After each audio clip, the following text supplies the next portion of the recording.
the Dharma of the unborn Buddha mind.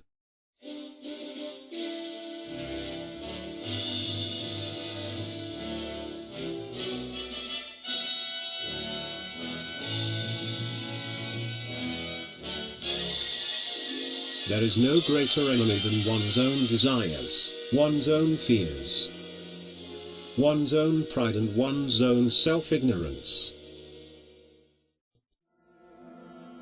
Rich or utterly poor, powerful or powerless, insidious or good. Whatever the karma behind our present body consciousness is, we should never accept it nor become too complacent with its transient images that once invited to roam freely, will ultimately refocus our minds to deem this illustrious haze of half-truths and lies as real self or part of self-actualization.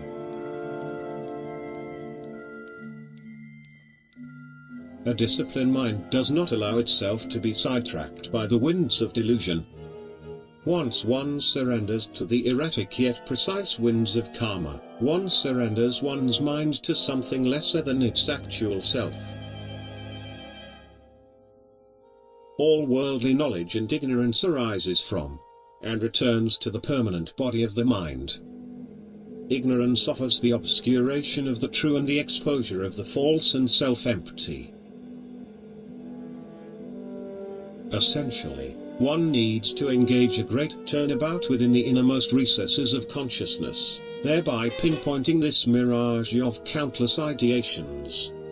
There is no true action or stillness in this world or any other, because what is as such in the mind and nowhere else. It is the divine will of our true nature.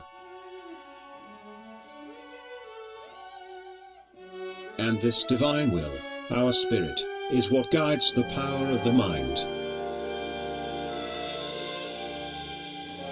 When spirit and mind is self-realized as one and not two, the will itself will be seen as pure, divine.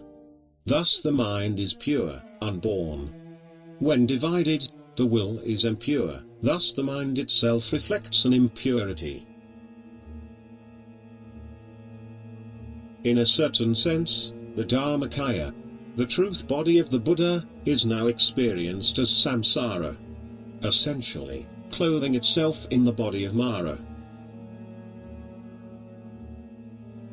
In the end, all things, even your own contrived life, are nothing in themselves compared to the unborn. For that endeavor, one needs an entirely new vantage point.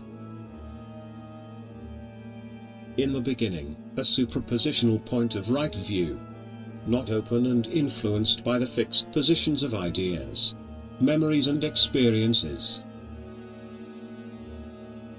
And so, in this sense, genuine Zen, as offered by the Great Ones, is an inner light teaching of the unborn mind. There is no greater teacher than this light of the unborn.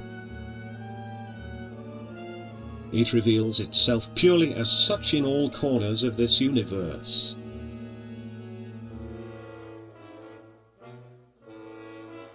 To know its secret light is to know that it can never be different but only one and never two or more.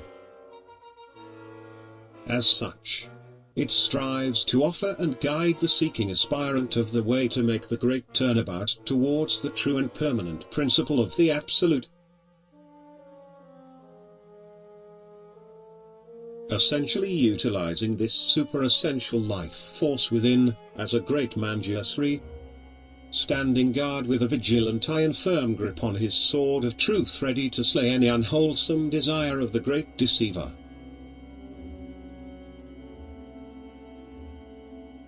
Until the process of purification is complete and the gateless gate is open for ascension, revealing the wondrous child of light, the incomparable light-bearer, Bodhisattva, and Buddha to be.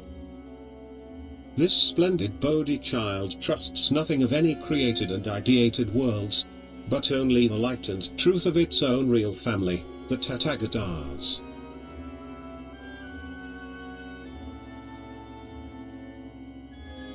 Taking exclusive refuge in this distinctive realm of Tathagatahood, one is impervious to the great roaring wall of the evil one, that incessantly summons and seeks to entrap one in the diurnal wail of suffering and dissatisfaction in the forest of illusions.